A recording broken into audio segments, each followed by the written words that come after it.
वालेकुम। आज हम जिस टॉपिक पे बात करने लगे हैं वो है कंजक्टिवाइटिस या जिसको हम पिंक आई भी कहते हैं। ठीक है, ये एक एपिडेमिक के तौर पर इस वक्त पाकिस्तान में आ चुकी है और इससे प्रिवेंशन एंड क्योर बहुत ज़्यादा ज़रूरी हो गया है क्योंकि इसकी वजह से आपकी आई साइट भी इफ़ेक्ट हो सकती है। और इसी के बारे में मैं आपको इन्फॉर्मेशन दूंगी। सबसे पहले तो आपको एक नॉर्मल आई का स्ट्रक्चर पता होना चाहिए कि इसमें कंजक्टाइवा किधर होता है। ये जो आपको आई में जो वाइट एरिया नज़र आ रहा है, ठीक है, स्क्लेरा, इसको कवर कर रहा होता है। मेनली कंजक्टाइवा 2 टाइप्स का होता है, पैल्पेब्रल एंड बल्बर। ठीक है, पैल्पेब्रल जो होता है जो हमारी आईलिड्स के अंदर अंडरलाइन कर रहा होगा, और जो बल्बर होता है वो मेनली जो हमारा आई बॉल होता है उसके ऊपर होता है। मेनली ये जो इन्फेक्शन है conjunctivitis, this is the infection of the conjunctiva. ये जो लेयर होती है हमारी, इसका इन्फेक्शन होता है जिसकी वजह से आईज़ पिंक हो जाती हैं, रेड हो जाती हैं। उसके सारे साइन एंड सिम्टम्स अभी हम देख लेते हैं। ठीक है, उसकी जो जितनी भी टाइप्स हैं वो मैं आपको बताऊंगी, और मेनली इसको हम डायग्नोज कैसे करते हैं इसके बारे में हम देखेंगे।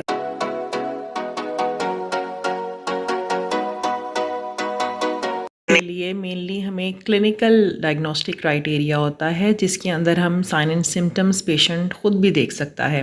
अब इसके मेनली हमें क्या साइन एंड सिम्टम्स नज़र आते हैं? आंखों से बहुत ज़्यादा पानी बहना शुरू हो जाता है, आंखें स्वेल हो जाएंगी। ठीक है, इसके अलावा कुछ ऐसा लगेगा कि जिस तरह से कुछ आंख में कोई चीज़ चली गई है, कोई फॉरेन बॉडी चली गई है। इसके अलावा इचिंग होना शुरू हो जाती है, आंखें जलना शुरू हो जाएंगी, आंखें लाइट से बहुत ज़्यादा सेंसिटिव हो जाएंगी। ठीक है, और कुछ हद तक विजन का जो लॉस है वो भी हो सकता है। अब इसके लिए हमारे पास कॉजेज़ क्या क्या आ जाते हैं? 3 मेन कॉजेज़ हैं। एक तो बैक्टीरियल इन्फेक्शन है, वायरल इन्फेक्शन है, एलर्जी है।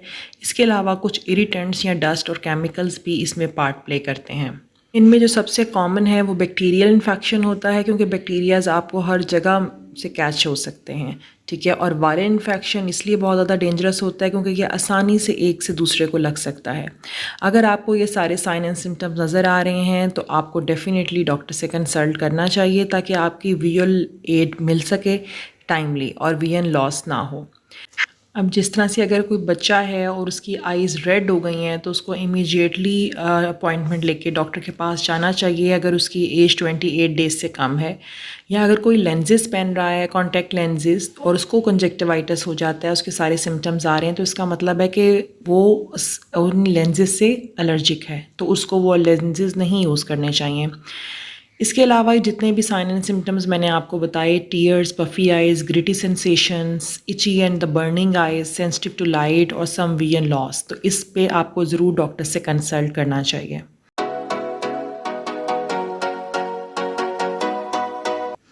अब इसकी टाइप्स देख लेते हैं। टाइप्स मेनली 3 हैं, वायरल, बैक्टीरियल और allergic. According to the causes उसी तरह से हमने इनको कैटेगराइज किया हुआ है। ये तीनों ही बहुत ज़्यादा डेंजरस हैं। ठीक है, बैक्टीरियल इनमें सबसे ज़्यादा कॉमन होती है क्योंकि बैक्टीरियाज बहुत ज़्यादा हमारी इन्वायरमेंट में प्रेजेंट हैं।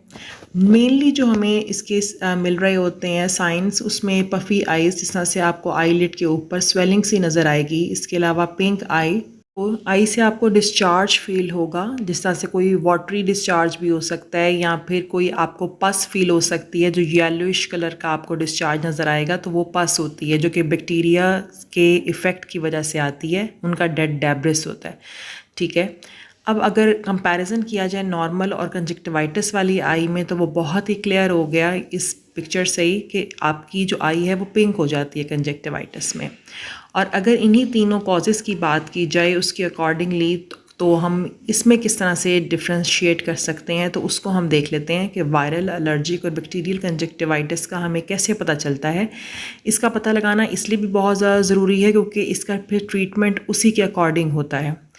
अगर जिस तरह से अगर हम देखें, जो हमारे पास हेल्दी आइज़ हैं और बैक्टीरिया कंजक्टिवाइटिस की आइज़ हैं। अब बैक्टीरियल कंजक्टिवाइटिस में आपको एडिमा नज़र आता है। एडिमा मीन के थोड़ी सी वाटर की अकोमुलेशन हुई होती है और साथ पस होती है। ठीक है, बैक्टीरिया का जो डेड डेब्रिस होता है।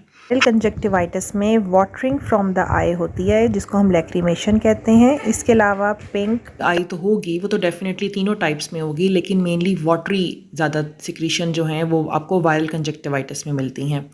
एलर्जिक में इचिंग बहुत ज़्यादा होती है, ख़ारिश होती है और साथ ही साथ एडिमा भी होता है, ठीक है, और लैक्रिमेशन भी होगी। लेकिन मेनली वो जो इचीनेस है उससे आपको पता चलेगा कि ये एलर्जी कंजक्टिवाइटिस है। कोई इन्वायरमेंट में कोई ऐसी डस्ट कोई चीज़ तो नहीं है जिसकी वजह से आइज़ इन्फेक्टेड हो गई हैं या फिर एलर्जिक हो गई हैं, और कोई ग्रिटी सेंसेशन यानी कि कोई फॉरेन बॉडी पार्टिकल की प्रेजेंस भी नज़र आ रही होती है या फील हो रही होती है, ठीक है। तो इस तरह से हमारे पास मेनली 3 टाइप्स की कंजक्टिवाइटिस हैं, allergic, viral and the bacterial.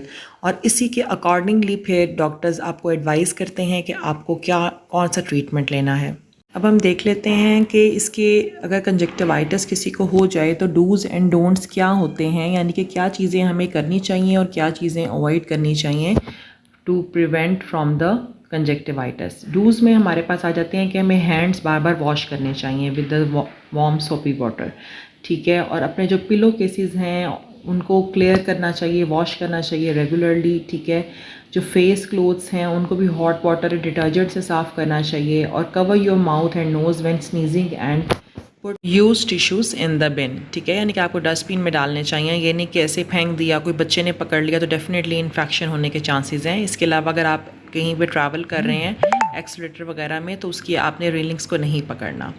इसके अलावा जो वार्म कंप्रेसेस होते हैं या कोल्ड कंप्रेसेस होते हैं ये बहुत हेल्प आउट करते हैं। वार्म कंप्रेसेस जो हैं वो रिड्यूस कर देते हैं स्टिकीनेस को, जो कि डिस्चार्ज इकट्ठे होने की वजह से होती है, और जो कोल्ड कंप्रेसेस हैं वो जितनी भी इचिंग हो रही होती है उससे रिलीफ देते हैं, ठीक है। तो इसलिए वार्म एंड कोल्ड कंप्रेसेस की इसमें बहुत ज़्यादा वैल्यू होती है। उससे बड़ी इजीली आप घर में भी करके अपने आप को थोड़ा सा रिलीफ दे सकते हैं। जिस तरह से आपको पिक्चर में नज़र भी आ रहा है ये मेनली कोल्ड कंप्रेस कर रही है। डोंट्स क्या होते हैं इसमें कंजक्टिवाइटिस में, आपने अपने टॉवल्स और पिल्लो बिल्कुल शेयर नहीं करने हैं। Do not rub your eyes, ठीक है, और अगर आपने कर भी ली हैं तो हैंड बार बार वॉश करने हैं। अगर बच्चे आपके स्कूल जा रहे हैं आप उनको ज़रूर हैंड वॉश लेके दें, उनको बताएं कि लंच करने से पहले और बाद में आपने ज़रूर हैंड वॉश करने हैं। इसी तरह घर पहुँच के अगर आप स्कूल बसेस में ट्रैवल कर रहे हैं या पब्लिक ट्रांसपोर्ट पर कर रहे हैं तो डेफ़िनेटली आपने बार बार हैंड वॉश करने हैं ताकि इसको प्रिवेंट किया जा सके। और ये चीज़ तो आप सबको ही पता होनी चाहिए कि prevention is better than cure, ठीक है। और इसका अगर हम ट्रीटमेंट ऑप्शंस देखी जाएँ तो हम कुछ आई ड्रॉप्स दिए जाते हैं। अगर बैक्टीरियल इन्फेक्शन है तो डेफिनेटली एंटीबायोटिक आई ड्रॉप्स होंगे जिस तरह से एजिथ्रोमाइसिन है। इसके अलावा अगर वायरल कंजक्टिवाइटिस होगा तो एंटीवायरल ड्रॉप्स दिए जाते हैं जिस तरह से साइक्लोविर हो गई, सही। इसी तरह एलर्जी के लिए थोड़ा सा डिफरेंट हम ट्रीटमेंट देते हैं, मेनली हम टीयर ड्रॉप्स वगैरह देंगे जिसकी वजह से ड्राई आइज़ वगैरह को प्रिवेंट किया जा सके। इसके अलावा हम कुछ ऑइंटमेंट्स देते हैं जो कि रात को नाइट क्रीम के तौर पर लगाए जाते हैं।